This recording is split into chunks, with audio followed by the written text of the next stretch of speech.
नस्लीय भेदभाव कितना डरावना है।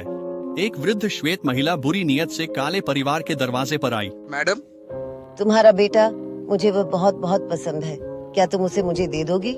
आगे बढ़ो, जाओ। गुस्से में जेसिका तुरंत घर के अंदर गई।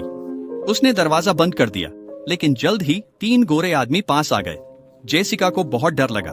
उसे पता था ये आदमी अच्छे नहीं थे। उसने अपने बेटे को अलमारी में छुपा दिया। गोरे आदमी जबरदस्ती घर में घुस गए। हलचल सुनकर जेसिका जल्दी से बेडरूम के दरवाजे के पीछे छिप गई। वे उसे ढूंढने लगे। जेसिका ने हिम्मत नहीं की, लेकिन अचानक एक गोरे आदमी ने उसे देख लिया। उन्होंने उसे जमीन पर पटक दिया। उसी समय वृद्ध महिला ने अलमारी में जेसिका के बेटे को ढूंढ लिया। उसने एक तकिया का खोल निकाला, फिर उसने उसे खिलौने की तरह हवा में उछाल दिया। जेसिका असहाय होकर देखती रही, कुछ करने में असमर्थ। स्थिति और भी गंभीर हो गई। महिला ने तकिए के खोल को तेजी से घुमाया, फिर उसे जमीन पर गिरा दिया, मानो कुछ हुआ ही न हो। वे गर्व से चले गए। जेसिका ने अपने बेटे को खो दिया। वह इन हथियारों से नफरत करती है। उस घटना के बाद जेसिका को गहरा मानसिक आघात पहुंचा। उसकी मानसिक स्थिति बिगड़ने लगी। एंथनी अपनी पत्नी की हालत नहीं देख पा रहा था। उन्होंने नई जगह जाने का निर्णय लिया।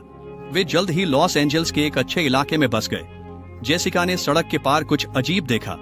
कुछ श्वेत महिलाएं उनके परिवार को घूर रही थीं। जेसिका को एहसास हुआ कि यह एक सफेद समुदाय था।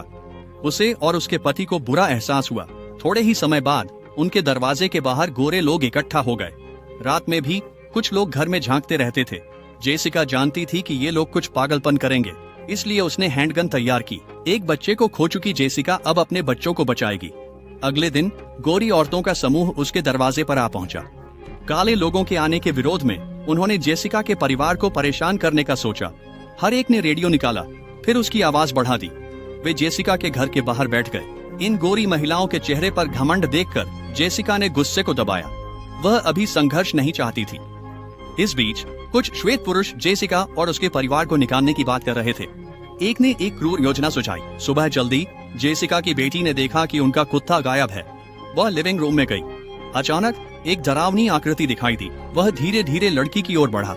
उसने डरावने हाथ बढ़ाए। अगली सुबह जेसिका अपनी बेटी को जगाने गई। उसकी गर्दन पर एक लंबा निशान था। उसके पति को तहखाने में कुत्ते का शव मिला। जेसिका का गुस्सा फूट पड़ा। उसे यकीन था कि ये सब गोरे लोगों ने किया है। गुस्से में जेसिका ने बंदूक उठाई। वह बेधड़क बाहर निकली। जैसे ही वह अपना आपा खोने वाली थी, उसके पति समय पर आ गए। उन्होंने उसे अंदर ले आए। यह तो बस शुरुआत थी, और भी डरावनी घटनाएं आने वाली थी।